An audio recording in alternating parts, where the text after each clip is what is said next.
Hello YouTube, this is Ben Gessel. This probably will be my last video for today. Um, so um, I might talk about a few things, maybe one more video possibly, but um, I'm going to focus on this video specifically about um, just some of the just basic approaches regarding how I start writing music if I'm going to be writing music of any sort. I'll get into that in a second. I wanted to mention just something that maybe goes without saying, but I'm going to mention it here as it is. I'm going to reiterate something that I've mentioned, in my channel description for now. So,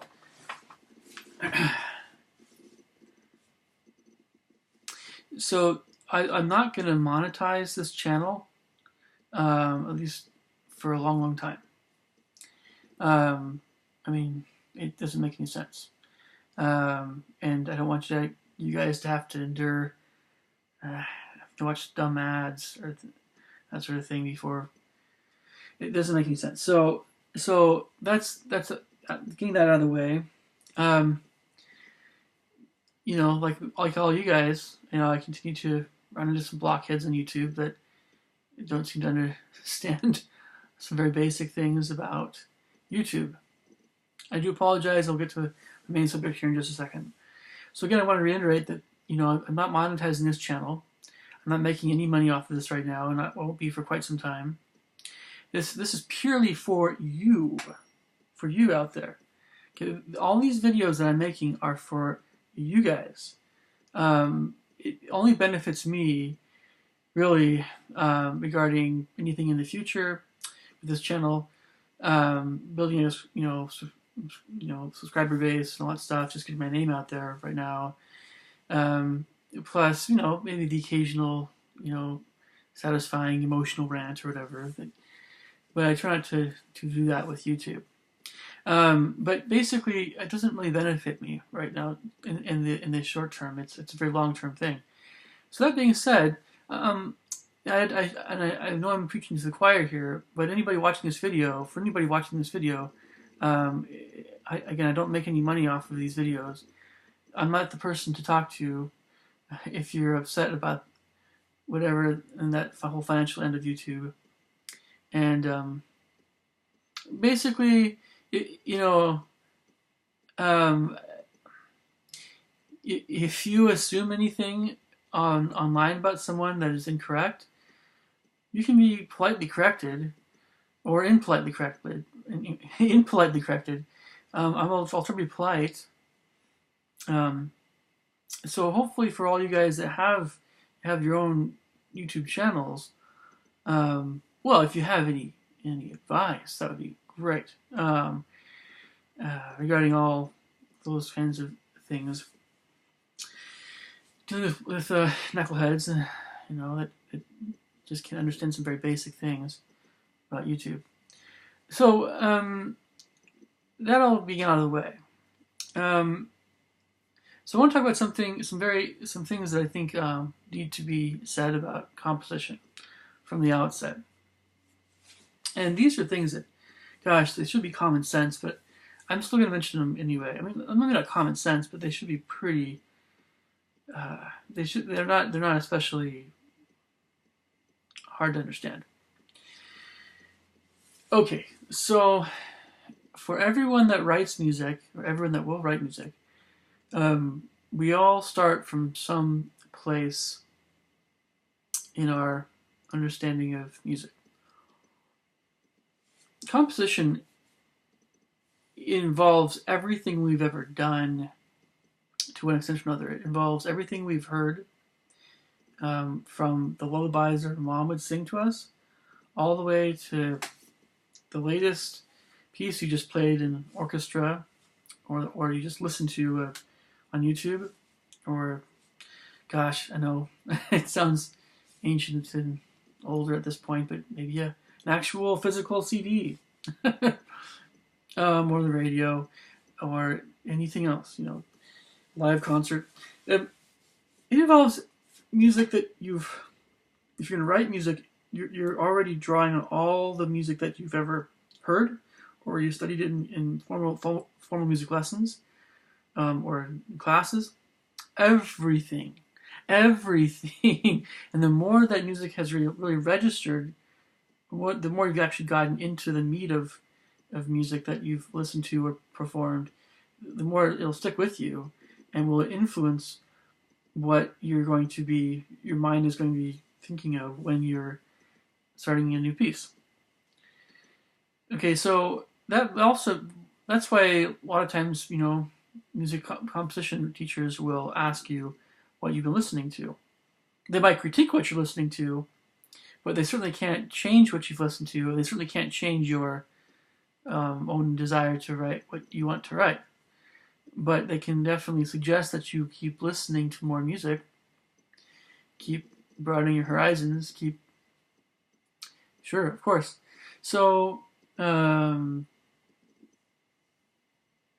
so just understand that if you're not writing music of a certain type of music a whole lot, sometimes it has to do with your own personal taste, and sometimes it has to do with what you've simply understood, how much you understand, what you understand in music better, more thoroughly than other. There's some kinds of music that takes a little bit different kind of understanding than other types, and so it's an interest kind of thing, and it's also just how well you understand certain kinds of music, and they tend to often go hand in hand, but not necessarily. I mean, there's some music that you just have. A lot of people just haven't. They could enjoy really and get into, but they maybe just haven't gotten into yet as much of. So, and that can happen when you're 60 or 70 or 80. I don't know. It's all any time in life, really. So, so you're coming into writing a new piece, and you have all this stuff in your mind, right? That's kind of like that's your fuel, other than what you ate that day, and the nutrients in your body, your neurons and your memory are, they're all working together.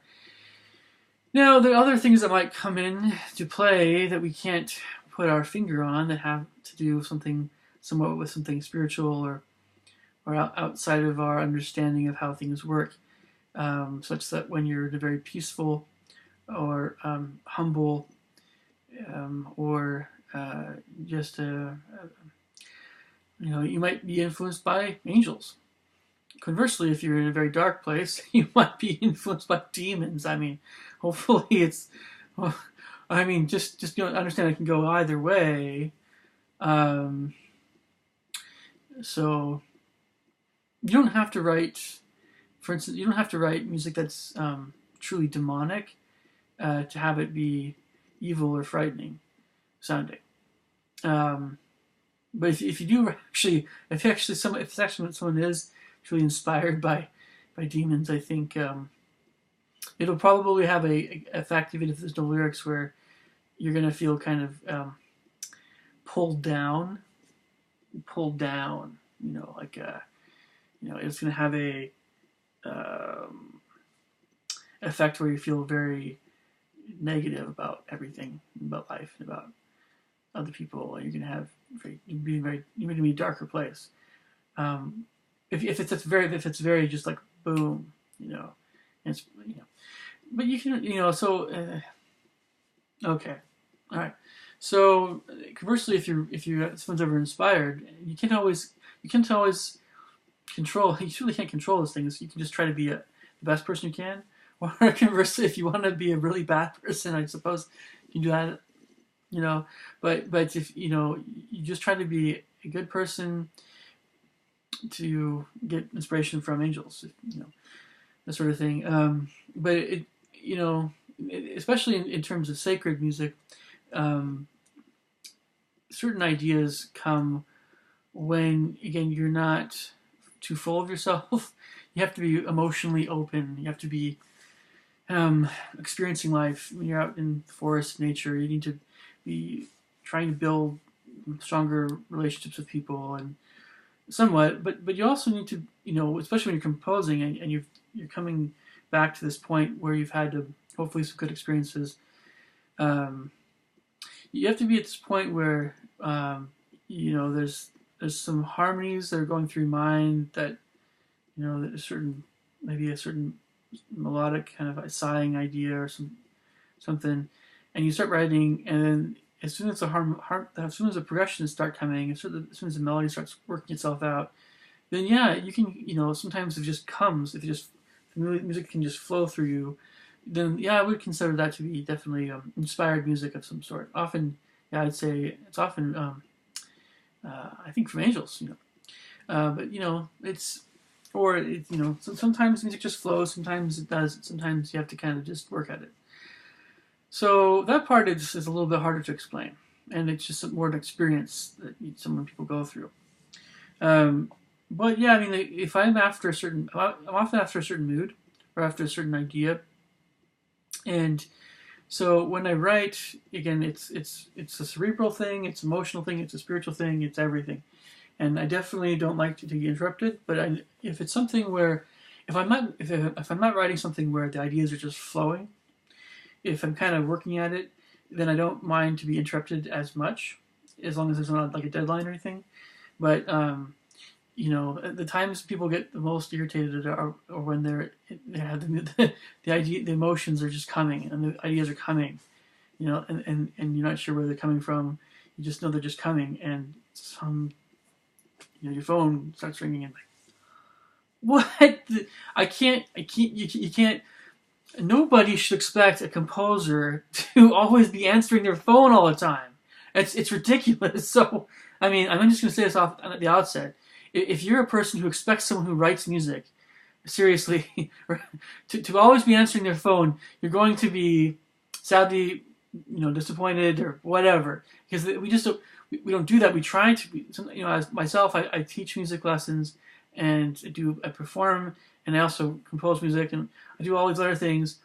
And so I try to do all these things that I'm not naturally always geared to doing naturally, but understand that it's a real sacrifice, okay? And so for any composer who's more sensitive and naturally, it really is not fun for them to have to answer your little phone call in the middle of writing something that's takes so much energy. So I mean, I want that to be understood. That's why a lot of composers, when they're working on something, they just turn their phone off. If they don't have to, just it's a very good idea to just try to be aware of that.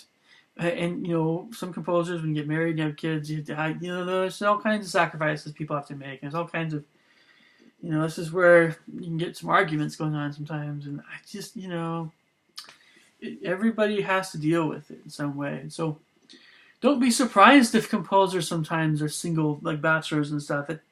It's a very, very, very, a very time-consuming and energy-consuming kind of thing, So I don't know how to explain it better than that. Of course, we all want to, hopefully, we want to be married at some point, but we all know we have to make sacrifices when you have kids and stuff. But gosh, Anyway, so aside from all that, harmonic progressions and melody, it's all related in rhythm. The more that you understand theory, the more you understand rhythms and how they work and different kinds of rhythms, and the connection between different moods and different harmonies and different rhythms and all in the different melodic shapes and contours. Which to be honest, like you could learn more about that kind of composition if you study film scoring.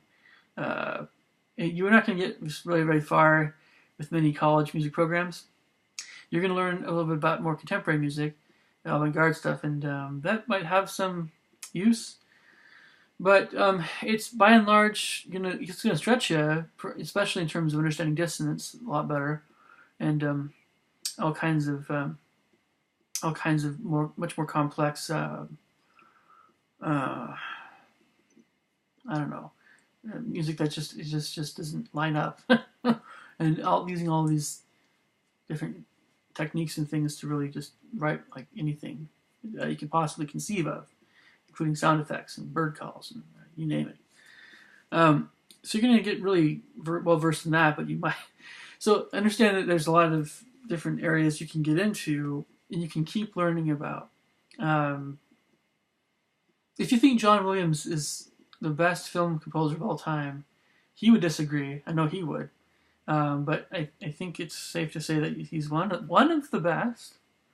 But he was inspired by Bernard Herrmann and, gosh, I don't know, Willie Corngold and all these like old Alfred Berman. It's basically a lot of the composers that were in the golden age of Hollywood. Maybe I can't remember all the names, or I'm kind of messing up with some of the names, but these are composers that many people aren't very familiar with, simply because John Williams is, gosh, he's probably older. He's pushing 80 or 80 plus now. Well, he's over 80. I haven't checked, but most people just simply don't. We know who Danny Elfman is. We know who. No, I don't know. Some people know who Christopher Young is. We know who Alan Silvestri is. Maybe a lot of people still don't. We know a lot about the younger composers, at least a lot of the teens and maybe early 20-somethings. But the John Williams crowd is still out there. But he's gonna stick. He's probably gonna be up there with Beethoven and Mozart in terms of how well people know him for who knows how long. But in terms of most of the other film composers, I mean, who knows about Elmer Bernstein? I think Jerry Goldsmith might be slightly more well known, but most folks who know about Elmer Bernstein, they're aging a little bit now. The majority probably, folks. I'm saying this because, again, we think we know a lot. It's all relative, and it's all a question of what you know and how. Composition is you can get very specialized in certain areas of music composition. It's a subject that there's relatively few people that write music compared to everyone else, but what they're writing is so specialized that, and how many people specialize in writing horror or very, very frightening music that are really, really, really, really good at it? They probably only number in the thousands. I would be surprised if it got over 1 million in the entire world.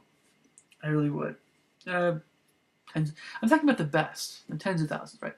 So it's still, oh wow, that's worldwide. We're talking about people that like know precisely what to do. These are the go-to guys if you're making a scary movie. How many people know how to write a really good fantasy epic? I hate that word epic sometimes, but how many people know how to do a good job writing fantasy adventure music? About the same, because there's a lot of you have like a little sci-fi B-budget fantasy movies. They're fine, or sci-fi movies, but I talk about the really memorable ones. You might think, and then there's also like the tongue-in-cheek, the more humorous side of sci-fi or fantasy, or cornball type, and the composers know it is cornball, so they have to kind of get some of that in there as well. Or all kinds of mixing of things, from romance and comedy and action and I don't know, martial arts, whatever. And there's all these different kinds. That's just film. That's just film. And then you have writing for small groups, chamber groups, and you have symphony orchestra folks, and you have choir, and so all the classical types, and you have like the Eastern music, and you have country, and all the pop stuff, and jazz, and that's just composition. So I think it's important for composers to know what they're best at, and keep trying to expand what they can do, but also try to zero in on what they're best at. And so, in some of my other videos, I'm going to go into more detail about all these things. And this is kind of an overview of how I write. But really, I write best if it's especially kind of mood-oriented, when I have all these tools and things. And I have I'm in some place in my mind where I'm able to write more effectively from a dramatic and emotional standpoint. You don't always have to be super, like shaking-wise. You don't have to be so consumed by emotion when you're writing that it's to write very emotional music, but sometimes might be the case. you just at some point need to kind of come back to a more calmer stage. But that can happen, certainly, especially I find that sometimes be the case when I'm writing, well, performing too, but in both cases, it's important to try to retain some level of calmness if it's possible. Um, you know, I mean, what was the composer with Nino Rota when he was writing The Godfather? Where was he? Well, he was in Sicily. I mean, if you're writing music about the mafia, you had better be in Sicily, right? I mean, you had better be in one of those places with the dark stained wood and old man smoking a cigar. You have to be there. You can't be in Japan fighting samurai. You can't be in Alaska, or Canada, going gold mining, or you can't, so if you catch my drift, you have to kind of be there. And I'm talking again about dramatic music, programmatic music, film music. With all the cerebral stuff, all experimental music. If I'm going to write something really experimental and avant-garde, and I want to do a good job of it, and I want to put a lot of myself into it, and it's just that you hear things like by Stravinsky, oh, what is music? What is music? Or I don't care what people think about my music, and all these things, and that's fine. But if I want to write something like daring and weird, I'll write something daring and weird. But I would know for myself what I'm after, and if I want to be cryptic about it, okay. But I don't really enjoy being that kind of person. So I'm just not that kind of composer at heart. No matter how much I've been pushed to be that way by some professors, that's not really who I am. I can certainly teach at the college level, that easily, and train composers who want to write more tonal music. But I've never closed the door on the avant-garde, but I certainly don't relish it. But all these things that are often used in tonal composition, all these approaches that are emotional and things, they don't have as much application in the avant-garde, and that's why there's such a divide. There's a much greater connection between popular music and songwriting and tonal classical music than there is even with avant-garde and whatever, less tonal and tonal music. And kind of to go that direction, you might think, oh, well, Debussy and Ravel, right? Sometimes a little weirder harmonies, or Arnold Bach's, or I don't know, the Impressionists, or some of these other early guys, and sometimes neo-romantics get a little bit odd, go different directions. Gustav Holst even with his augmented stuff. But no, it's still dramatic. I would write something that's still dramatic if it was avant-garde. If it's purely cerebral and avant-garde, the only people who are ever going to listen to it are going to be yourself and people who are, professors and things. Even only if they think that's really that good. So you might put if you put a whole heck of a lot of effort into these things, and they're just not very appreciated. Well, I guess you have to be willing to make that sacrifice. Most people aren't. But again, how I write music, it depends on what I'm writing. But gosh, if I'm doing my own thing, I'm definitely gonna go more tonal music. And it's not that I'm a people pleaser, but I also kind of am. I think that's a very natural thing to be that way. I think music is for people. When you write music, not only you are writing for yourself, because you yourself need to be completely happy with the music, but you're also writing for other people. And ultimately, after you die, you're gonna be dead. You'll still exist, hopefully, as a spirit. But it's the people on Earth that are still listening to your music that are gonna help your legacy, your musical legacy, to continue. And so, yeah, it's important to have your music. That's the whole. You can't live for yourself. Composers who live for themselves, just like it's something in the social arena, you're gonna end up kind of lonely. Even some of us are very introverted. Hopefully, none of us that are very introverted, especially introverted, are going to be that lonely. But if we're going good directions in life, But the thing is, yeah, music is for other people. When I write music, I definitely want other people to enjoy it. Why would I? Why don't I could write a piece that someone could hate, but that seems like something at some level that's uh, it's a little bit dastardly. It's a little bit mean spirited in a way, and that's definitely even in vogue sometimes in some colleges. This is how far off the path of Beethoven and Brahms we've gone. We've gone from this inspirational stuff that very major, minor, triads, that sort of thing, all the way to uh, professors that sit around and talk about what music is, and oh, demons. Oh, if you saw a demon in a dream, and he helped you write something really hideous. Oh, that's awesome. I don't believe it for a second. The professor would be saying, but hey, that's amazing. So long as you're not breaking any laws or something psychologically bad. Well, I think that's just wow. It's so well, great. Wow, look at this. This is just a train wreck. Amazing, awesome. And I just yeah. Let's do this. Okay, that's how far we've come. Or that's how far off we've gone from Beethoven and Brahms and Mozart. And so I've talked to some folks on YouTube, that are big into Mozart and Haydn. Other folks, many folks, of course, that I more kindred spirit with, are much more inclined to listen to more emotional music.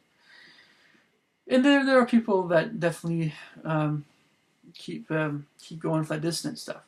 For better or for worse, hopefully for better.